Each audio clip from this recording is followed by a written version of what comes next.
Kavind Herath. My student number is MS209111058. Securing the Kubernetes Platform.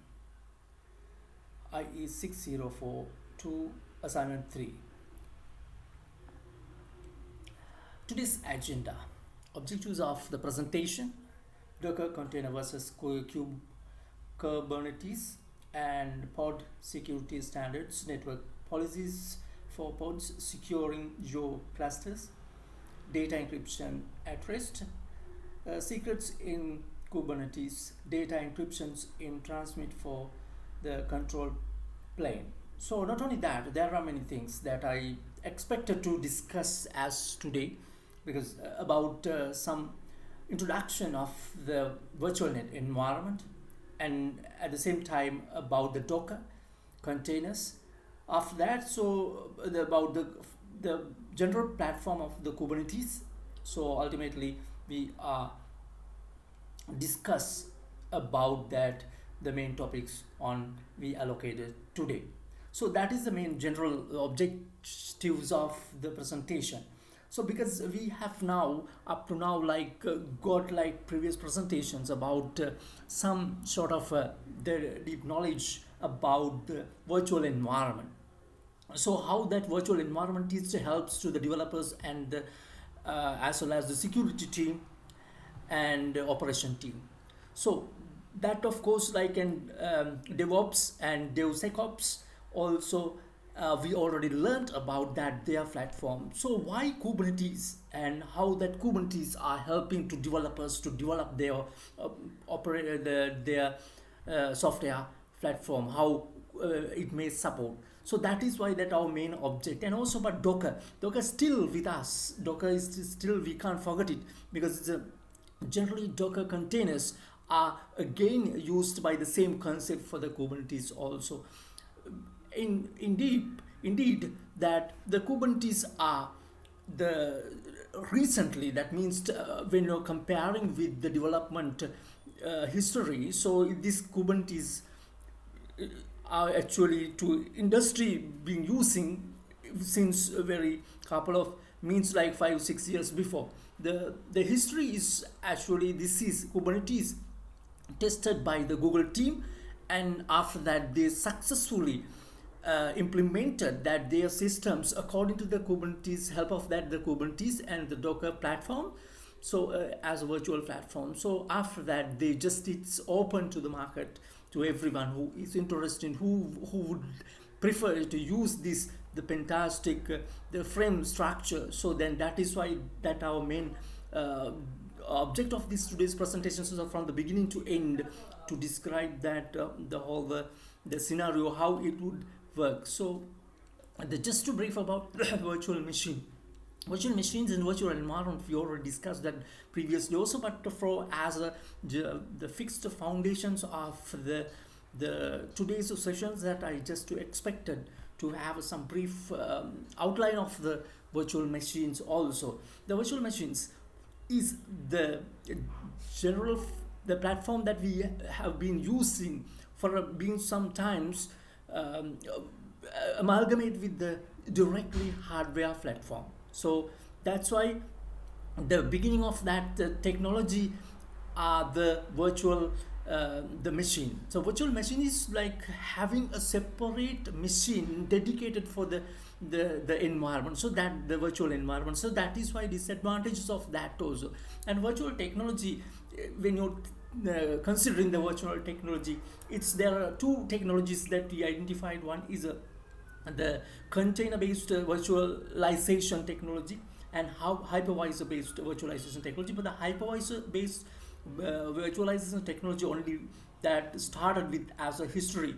So how we after that some sort of difficulties and as well as the drawbacks. So then it has been changed to the container-based virtualizations. That of course having more and more as a 10 times faster than the virtualization general hypervisor virtualization systems, that this the container, because it's a very lightweight and agile, it's the fastest the platform. So that of course, therefore, then all the developers and the people, those who are their industry, that it's made quite interesting on that this container technology virtualization, and also that is having other the capabilities of isolated and independent segments. So that isolated is, if concepts is there, means more higher security, and as well as it is not linked with other systems, so that that is also have advantages of the container based virtualization technology.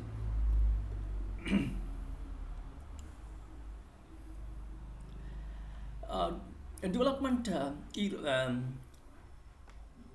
eras, just to brief, like, so traditional developments, hardware platforms and operating systems, then applications, that is the main the beginning of the era, that on this general development um, life cycle. So then second one is the virtualized development. So virtualizations developments is starting with the hypervisor. So that means hardware, then operating systems, and the hypervisor software platform. On top of that, the particular virtual machines are installed. But difference between that virtual machines and the of course, like it's operating systems.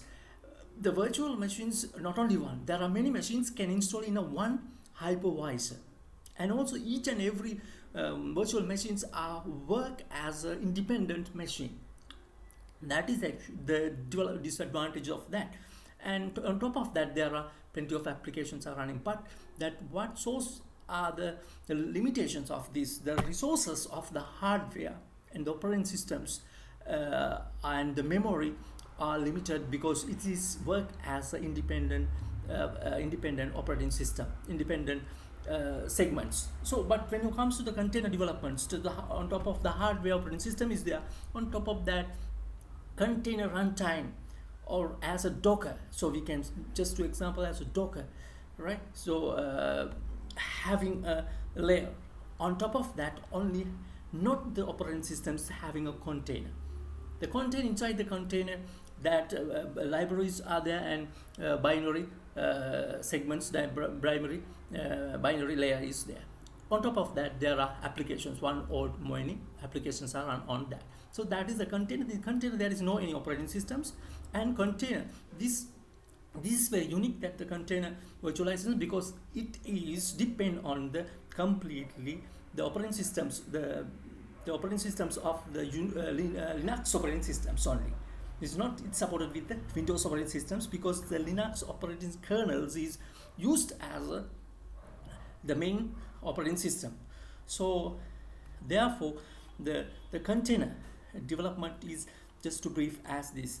So if you're having comparisons with virtual machines versus Docker architecture, as I mentioned that earlier, the virtual machines, the architecture operating systems is independence running with the operating systems, but the Docker is not independent operating systems. It depends on the operating system which has installed as foundations with the hardware, that is definitely should be a Linux operating systems. And also hypervisor has installed on top of the host operating systems, and on top of the hypervisor it's installed in the virtual machines. Here Docker is already installed, Docker engine, it is called, it's not the operating system, it's the engine, it's installed on top of the operating system. And on top of that the independent running applications are there inside the containers, that also isolated layers are also can identify. However, that the Docker systems is already depend on the kernels which has installed in a host machine. So this is general architecture, that it can see that the differences of the host the virtual machines, and as well as the containers, that already here as like that. And understanding what containers are, that is the containers, that is of course like it's a resource sharing segments, we can call, like it's that resource also isolating, the resources are isolating. So but it is not as the virtual machine. Completely Linux based platform, and Linux to high impact on these containers. The Linux is without Linux, nothing container. So that's why actually also that the Linux containers are heterogeneous applications is supported. That means many applications can support with these Linux containers. And also, but it's without having to know any internal details of these applications, each one having isolations. Therefore, that the details on that inside the containers are not visible to the other containers which are there in the same or other segments of that the container. So that therefore that is very unique for this Linux containers. So this is general brief about that, the hypervisor engine virtual machines, and this is the container base. It's on top of the container base. Containers are then on top of the host operating systems, binaries and libs. Though that is just to brief on that one. Same that it's my diagram. So I just to be very clean, so that it's straightforward diagrams. It's here to understand that what is the architecture of the Docker architecture and the virtual machines. Right, then Docker. Just to brief about that, the Docker also, but Docker is doing the main part and the container is doing the main part of the virtual platform. So therefore, just to brief about that also, Docker is a container management software which can be manage images and containers. The Docker can manage like the containers, and inside there are some images. What is images? Images is, we can say that the whole the instructions, the set of the whole the instructions in a one applications or one image, we call the one files, we call the image. That all the images are there inside the containers. That all the containers are all together the Docker environment created. So therefore, just generally when you're Docker, think about the Docker images are there, registries are there, containers are there. The registries are the databases that already keep that the informations, all the images, copy of the images, if necessary, can to take. And images there and containers are there. So the Docker file systems, when you think about that, the Docker file system, it's already being a Linux based platform is there, and the repositories are there in a Docker file systems. That all the repositories are in a common platform, so if necessary you can get from that the Docker repositories, that each and according to the developer's requirement. And the Docker, the virtual machines having a big drawbacks. To overcome that virtual machines drawback, only that the Docker environment introduced, actually it's a multi-platform and executions remarkable speeds, the very important one. And as well as the Docker having isolated segments that which we can't log into that the particular applications inside the container. So and also that images are there in a centralized location called repository. So monolithic versus microservices.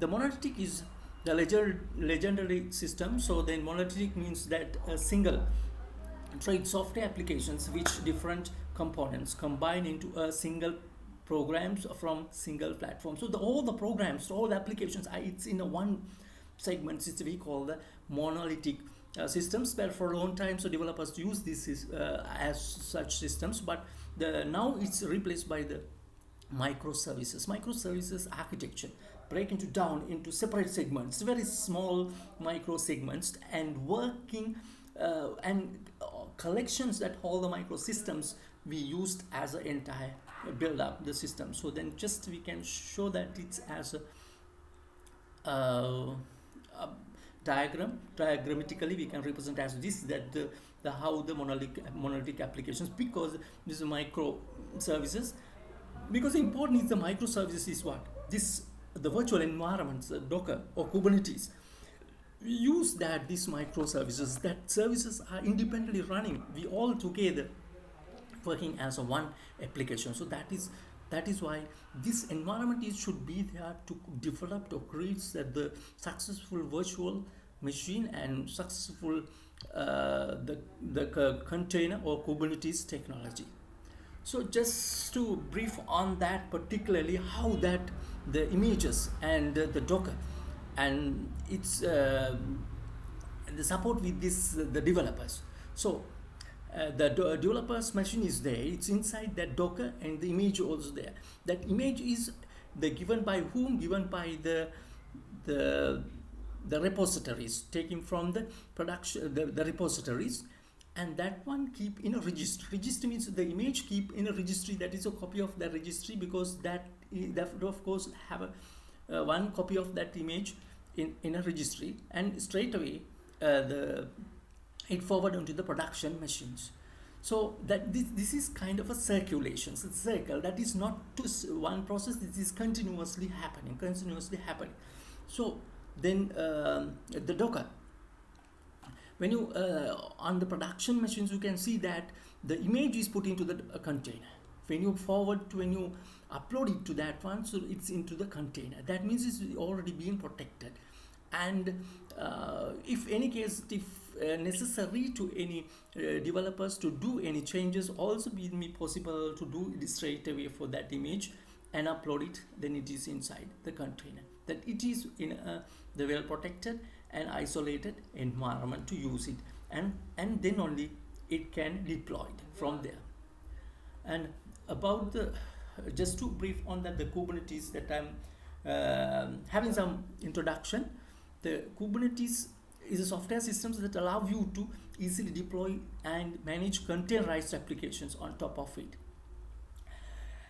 Really, this is the application or systems. This is a software system, and manage the containerized application. So that is of course that the Kubernetes come into that place. The system is already implemented as a containers. That Kubernetes one, it's given a proper management system for the container systems, because the container systems, if doesn't have that proper management system, what happened? There are plenty of millions of the containers are there, and if there is no any proper management systems, that may be having some sort of a confuse. That is why Kubernetes come to the screen. So Kubernetes engineers, that they should know about like in deeply how it work as that, and also that it's how this Kubernetes systems is well fast growing systems, and for this is well recommended for each and every on-premises data centers to use the Kubernetes systems. Kubernetes we can K8S, because why? That the word K and after that 8 characters and S, therefore for the pronunciation difficulties, that K8S using, because this is the language is like some it's a different language that use, therefore the all the legacy of the language, so therefore that is K8S. It's easy way to pronounce this Kubernetes. Containers are good way to bundle and run your applications, because the containers are there, then your applications, it's in a one bundle, is to run. That's when you running that the production environment, there is no any downtime, because why? If the Kubernetes are there, if there is a down if there is any micro points is having some downtime, what happens? There will be the replications and replicate the previous one, and it will run, but no one can identify if there is any errors. Later on, that developers can attempt on that one to sort out the issues, but until that, the system by itself, it is supported to run as it is, but without any the manual system changes. That system by itself, automatically it will run. So Kubernetes having the concepts called container orchestrations. That is why if this orchestration system is developed, only that having replications capabilities. What is that? This orchestrations means at the same time the run the many applications simultaneously as these orchestrations means that. So if something goes wrong, that if to replace or replications, there is another one is there, but entire the systems is running as just normal, that it's no one can fail, that there is any issues or any vulnerabilities or systems or down the systems because of this the characteristics of orchestrations on this Kubernetes application software. Okay, what do you mean by the orchestrations? That I already mentioned, that it's already for proper managing systems, that the orchestrations concepts is introduced in this Kubernetes. Why we need Kubernetes? Because why? The reason is that optimize the infrastructure, optimize for all the applications, right? And non-stable APIs, and unparalleled team and community. Portability, cloud infrastructure, very important. Portability, cloud infrastructure. We can move from one platform to another platform without any affecting. So one platform to another platform can change it. That is the portability. And extensibility, cloud infrastructure. It's no any doubts that we can more and more expand the system. So general, just to we have some sort of get the idea about how the Kubernetes elements on particular infrastructure, the structure or a framework. It's look like this, that generally the pod is there, container is there, and work node is there. Inside that the work node, there are plenty of things, Kubernetes and kube proxy operating system, right? So likewise, same different segments are there all together, managed by the managerial units, that everything is connected to this managerial unit. Inside the managerial units, that very important one is the API server is there, and Kube controller manager, and Kube scheduler, and API server, and Kube CTL. Ultimately, the database, etcd, that everything is stored in that one. So very clear that Kubernetes structure, it's the having a one pod or two pods, so many pods may be there. So inside the pods there are different containers, so many containers can install it, or maybe sometimes one container. As such, that it's I mentioned that general structure of the Kubernetes is shows like this. Then come control plane. That means the master segments of the Kubernetes cluster. That is the main cluster of that one. So etcd is the database that as I mentioned, that is the place where you can install the files or whatever that whole the contains, and control manager, scheduler is all there. So, and the work nodes, also its segments as kubelet and proxy and container runtime. So just to brief on that particular elements that which are available on the control plane. The control plane is what controls that cluster and makes its functions, because this control is the main part and the master part of that one, that how it the functions, how it works, it's already properly mentioned on this particularly. So then it's there are different the segments that we can identify. etcd, that is I said that's a backend store for all the cluster data. All the cluster data is stored in this, very important this one. An API server, that is of course that the communication part of that one. Scheduler, that is this app, it's scheduled by the scheduler, and the control manager, he is the cluster level functions, all the function level functions are managed, handling by the control manager. And Kubernetes is the talks to the API server, Kubernetes, and Kube proxy is the network traffic, handling by the network traffic. Finally, container runtime, which is run your containers by the container runtime. So those are the elements on this one, particularly how it works, that separately each and every segments of the control panel. So general structure is like this. This is in the Kubernetes. Generally, if the developer is develop the images, this separate images, and put into the image registry. It's all the register stored there, and the control plane is there, control master is there. That also link everyone is together with the particularly for API, right? You can see that from the worker nodes, there are separate nodes are there, and inside that containers you can see different application containers.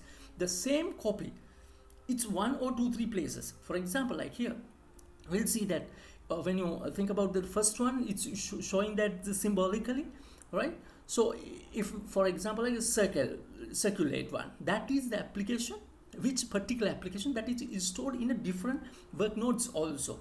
If any case one node has gone down, what happens to the inside applications? Then what happens? So those particular applications are installed to the close by another node. So the same copy replicated. So then this is the technology that they use, but it's controlled by the plane master to give you the continuous operations, the system. So until they rectify the developers. So that's why it's given the replication copy. So but the users or others, they can't feel that if there is any down, because that hits this micro level. The micros level applications are separately, they will copy to the replicate, check whether that it's the available. If not available, so what happened, given the very the copy of that one, replicate copy to the next the work node. So that is the general scenario, that how the Kubernetes, the platforms are supporting with the developers, and to keep that on the regularly running.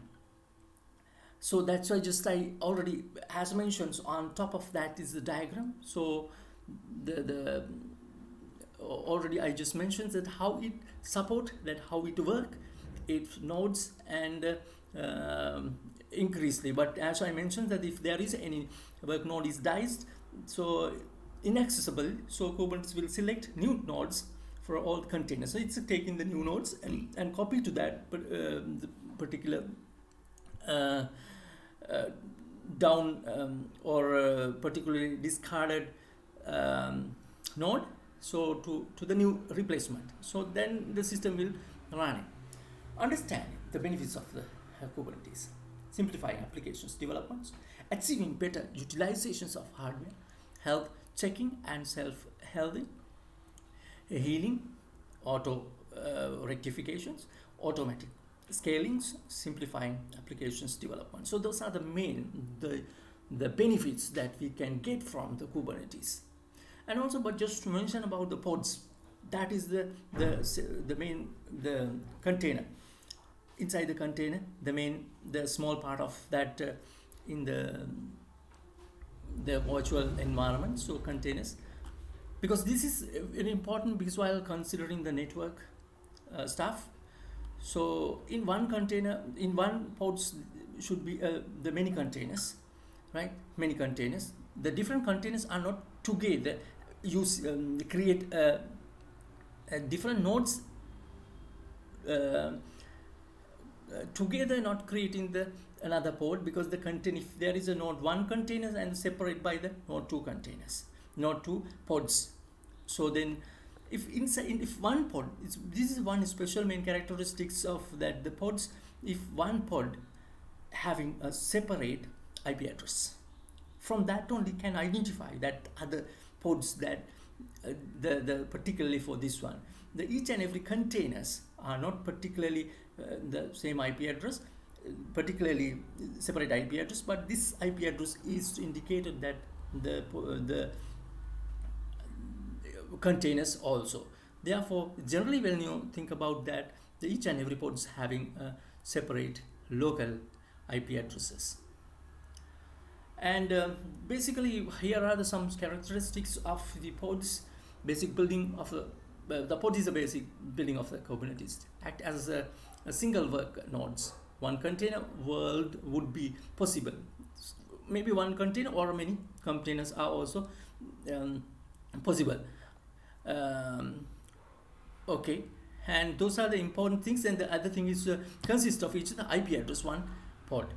That's one main point that we need to get that one. Considering the security policy of the pods, the pods can use the host IPs or PIDs or network namescapes. Namescapes is that the special features of the Linux-based operating systems. That Linux-based operating systems directly using this as security policies of the pods, which host pods a pod can bind to. Then the port, the level, the hosting, that pod level to depend on the security, because that if there is a one pod having a separate pod with a separate IP address, so of course, like it is the security, it's very concerned about the ports. And also the what user IDs a container can run as, whether a pod with privileged containers can be created, which kernel's capabilities are allowed, which are added by defaults, and which are always dropped. So kinds of things that is about the value considering the security policies of the pods that we need to be concentrates more on this, particularly for those the important areas. Then only we can have good the securities on the pods. For examples, like we can get that the security policy on the tag. So for example, like if you want to show that the IP address, or if you need to protect that the particular IP addresses or ports, that we can as a policy we can assign that one. So then after that, so we can have some sort of the securities, some sort of unwanted access to the particular the pods, we can the protected by pod security policy. This here it shows that the pod security policies that we need to configure according to that these policies. Then after that, no one can access to the particularly this one. So what happens, so when if properly mentioned that those policies that or pods blocks, then if unwanted access is coming, but it says that false or not prevalent to the access to the system. So and the that's why we just as a pod security policies for we can assign from that, it's from the operating system level, the kernel applications here. And interpod network, if as I mentioned earlier, it's a pods is having a separate IP addresses, right? So it's not one, not two. It's not one, is it a one IP network environment? Not two, is a different IP network environment. So it's two separate sections. So but however, there is no any netting part. It's necessary to keep communications in between pods. That's the another very specific scenario. So no need to on internal netting. So because this in network, it's already should be having some introduced to the each and every networks, then straight away they can have some sort of a protocols are there to each containers to talk each other. So then they can have a tunnel to each between each the containers, then having a high security due to this talking with this VPN tunnels each other. So then IP network is generally we can assign as the system admins can do it. So then as a result of that, as I mentioned, that the no netting to necessary to deal each other. If they configure the IP addresses, then they can talk with each other with the protocols, or even general as a network, LAN network. So it's just to brief on that, like without netting, how that it will work. So IP addresses are mentioned, that node 1, node 2 having two different local area network, right? So however, it's while when they are talking each other, they can talk if we are considered without a netting, so no any net network address translations are required. Here it's more and more about that, how that it works. So because it's here we can see it port A, port B, A and B are two the same network, two ports, and on the other side C and D is also same network, two um, IP addresses and a single network. It is bridged with the same network, bridge with the same network, and as well as it is already linked between two with different network. That means the routing part is there. That routing part should arrange by the administrators, then after arrange the routing part, so it's each pods can get rectified with tagging with the VTH 3 4 5, like 4 5 6. We'll see that different tagging are there in each and every pods. That is the uniqueness of the pods to can identify in between the general network. So network isolations, and there is a important part on this, that isolations, because that is also security scenario. All right, so the network also may be in these isolations. Due to that isolations, that the man in the middle sort of attacks and ARP spoofing, like such attacks can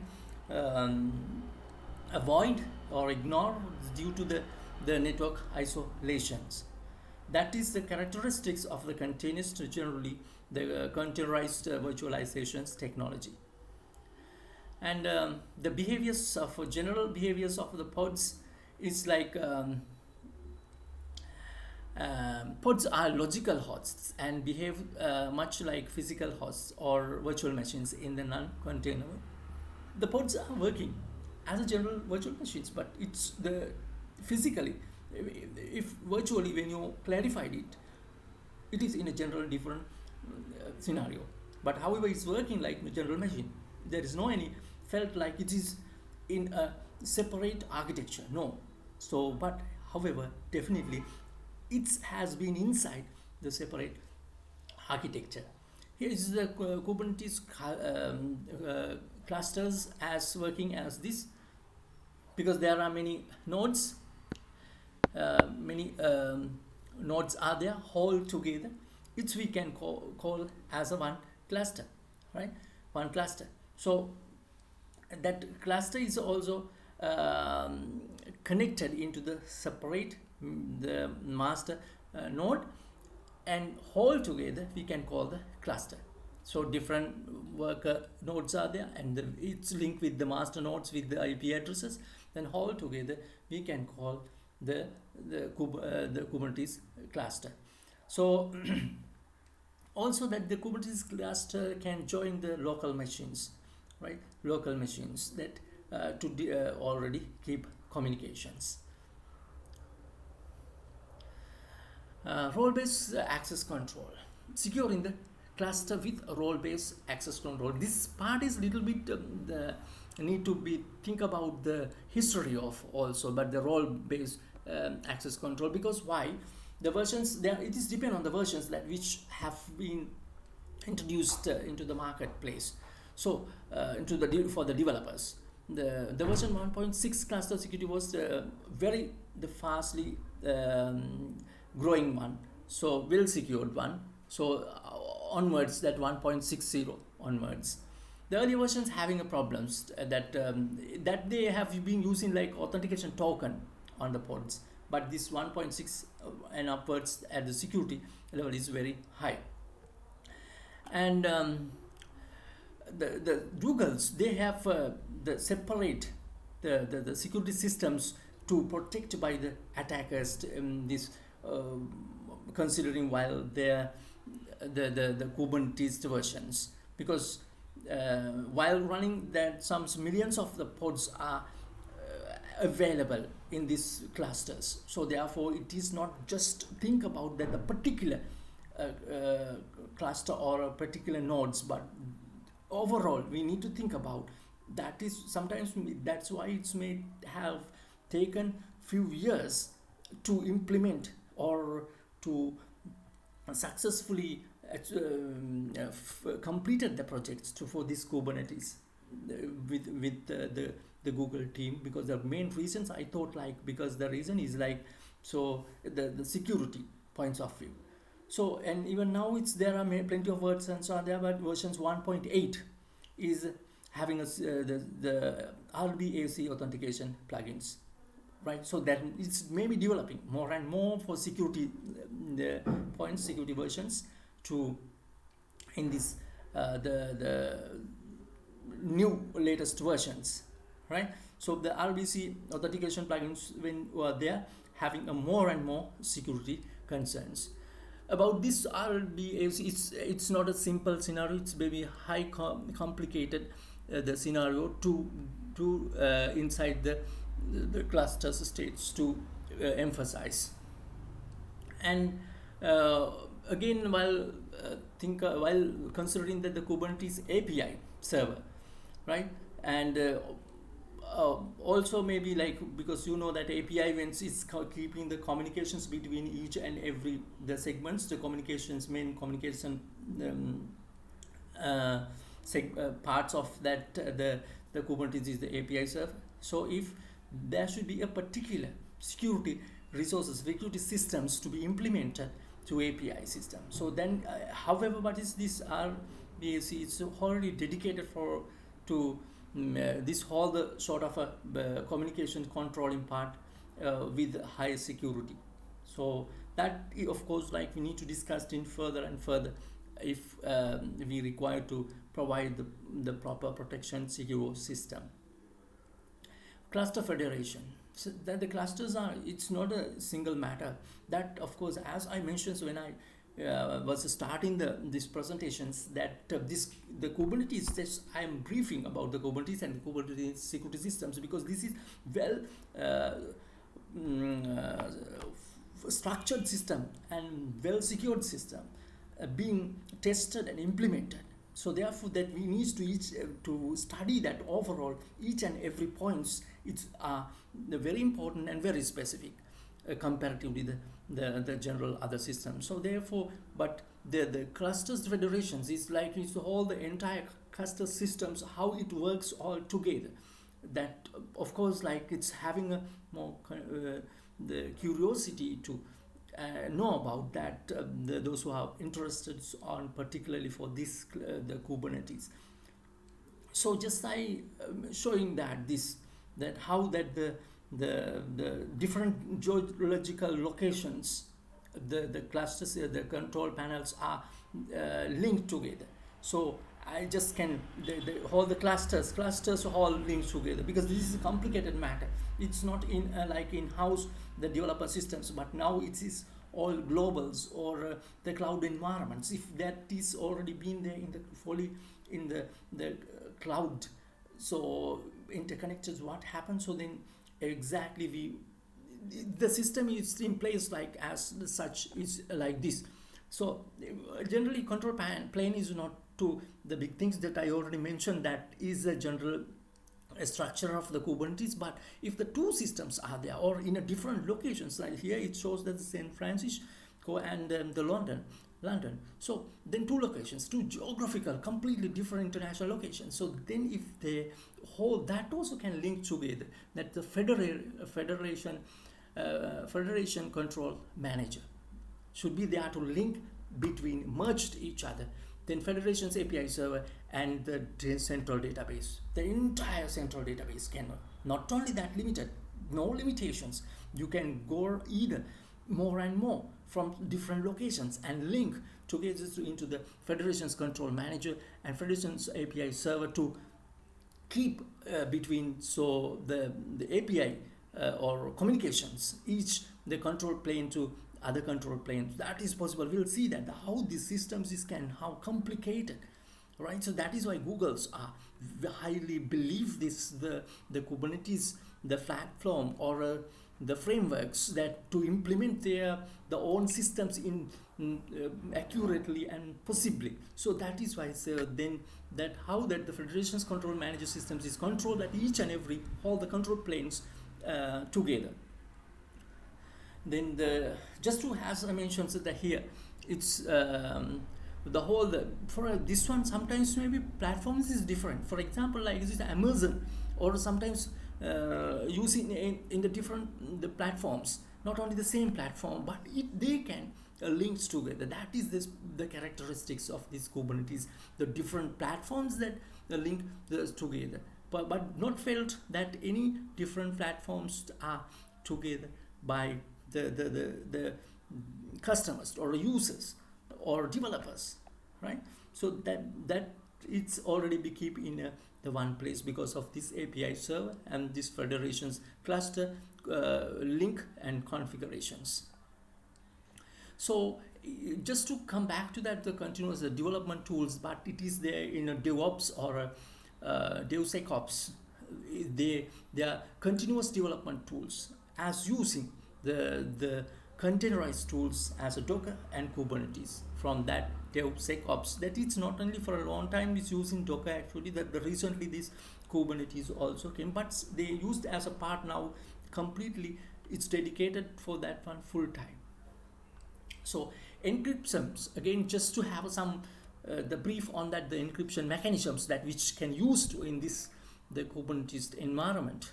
As encryption at rest, we can use its advanced encryption standards as they used to while the data are in a store, in a service, or in a particular place that need to have an encryption mechanism, they're using as the AES. Even the encryptions in the transit, this is very important because traveling from one place to another place, that through the APIs, that is while they need to have some sort of a security mechanisms to use this. So then the transport layer security, this maybe depend on that, the transport layer security to use that. It's then encryption for the transit, then TLS is based on that, their security applied to the transit of the data. Then ultimately, and also that encryption in use while using that inside the server, if they are using, also there should be a transmission the mechanisms of the encryption mechanisms. Homomorphic encryption mechanisms, it's very recently this mechanisms is being using that, it's in this industry. However, this is more just popular in among the Kubernetes environment to as a protection to the data to unwanted hackers or unwanted changes, to keep the CIA, the confidential integrity and availability in place, that we need to have this sort of encryption mechanisms to be used. So just the DevSec life cycles, most of times this is not necessary to use it, actually to introduce this one, to have that Docker deploying and operate, monitor those parts that will bring using the system. That's why I say then the more security risks nowadays for where microservices, more attack services, right? Containers, more attack services. Cloud platforms, more attack services. Kubernetes, more attack services. So then there were security concerns that we need to have, particularly these whole the areas. The whole areas need to study deeply how that the vulnerabilities are available, what sort of weaknesses in the systems to be protected from the outside attacks. So those areas are very high risky areas while considering the security technologies and methodologies on particularly now these days. The Docker, of course, like so Docker is already being involving for our the framework of the Kubernetes. Therefore, Docker security analysis is also just to concern that already should be keep as it is, right? There's the Docker containers to be protected with the communication, because the Docker containers are already integrate with the kernels of the host operating systems. So therefore, if there is any vulnerabilities or any communication issues, that API issues, that everything is depend on that the Docker security analysis. If that part is having some sort of things that we need to consider about the Docker containers, the security also that need to analyze it. And the internal inside the containers also we need to have the analysis of the security matters to consider, because that they're having some sort of a layers or some sort of a different applications that if already being inside. So denial of services attack, especially for the many attacks come at once to stop that the legitimate users to access the system. So that is the main object of the denial of the service attack. So it may possible to give, because it's sort of a not directly attack actually, but it's given to huge traffic to the particular container or particular the access point to access. So then ultimately what happens, the legitimate user is in a queue and not given to the service on time. So that of course, like, availability issues is there from CIA point of view. So ultimately what happens, so that the systems may have compromised. So that sort of things may also possible in the security while considering, so then need to be protected. And safety requirements and of the Docker containers, process isolations, file isolations, service isolations, IPC isolations, network isolations, limiting of resources. So those sort of the requirements are Docker containers to be protected and the proper systems developments. And why DevSecOps? Because why just to have like a brief on that one, the security.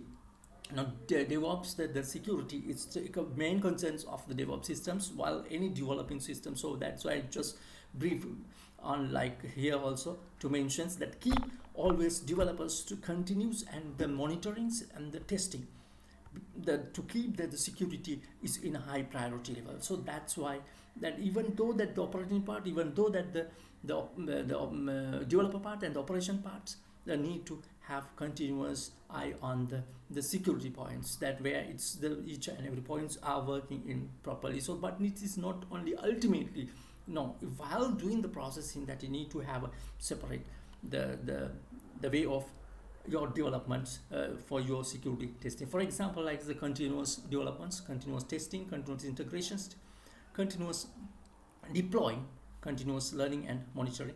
So that should be there as a DevSecOps, as a security parameters, security policies. So even though the Kubernetes also, we need to apply it as a good practice as a DevSecOps, that here it says like a secure compositions analysis. You need to have a static app security testing, always needs dynamic app security testing, security in infrastructure as a code, the security management. So as a regular, the testing, security and touch as a DevSecOps.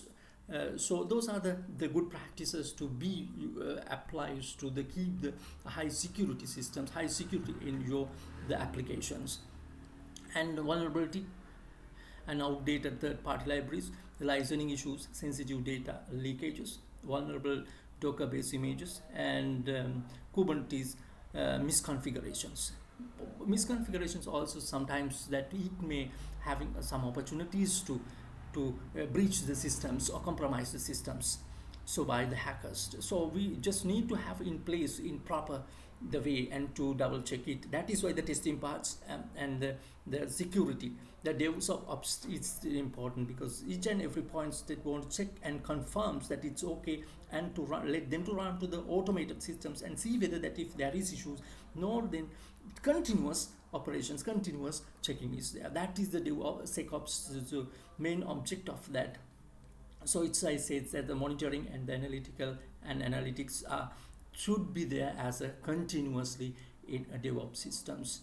And as I said, like it's in a Docker, the internal security, we need to have a more concentrates. And as I said, like DOS attack also, we need to be concentrate about that. The kernel systems we already discussed. If there is any error on the kernel systems, if the Docker is running or a Kubernetes is running on the Linux systems, so that if that you have a Linux server issues or Linux operating systems foundations kernels issues, that should be regularly as issues to link with or integrate with the Docker systems or a Kubernetes systems. That is always being having a Linux the kernels in the testing and in a high priority of the security on particularly this So these are the references that today's my presentations that I have been used, and also that's the Kubernetes. Again, to brief on that, the Kubernetes is the fantastic and the wonderful solution for the developers and the operations, and as well as the users, the customers to use, and for a high level of customer satisfaction. Because why? The one thing is that agility, and because it is not directly deal with the hardware platforms, so that it is maybe running on the containers. The container technology is, the agility is in high, and of course, like it's, and the replications, and then replications of, if there is any sort of issues, the systems no need to wait until the developer comes and sort out the issues.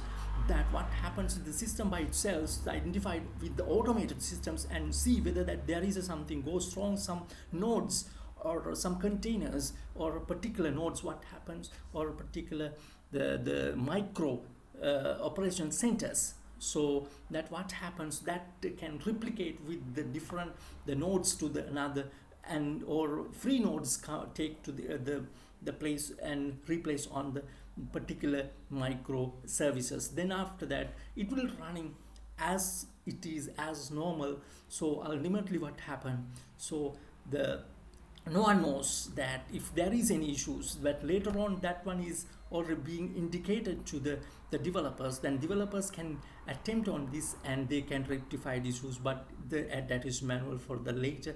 However, and but it's very easy to maintain, easy to maintain security factors, because it's automatically the system by itself is rectified, and the testing systems and the monitoring, it shows that the short of 24 hours that is displaying that the issues or what sort of vulnerabilities are available.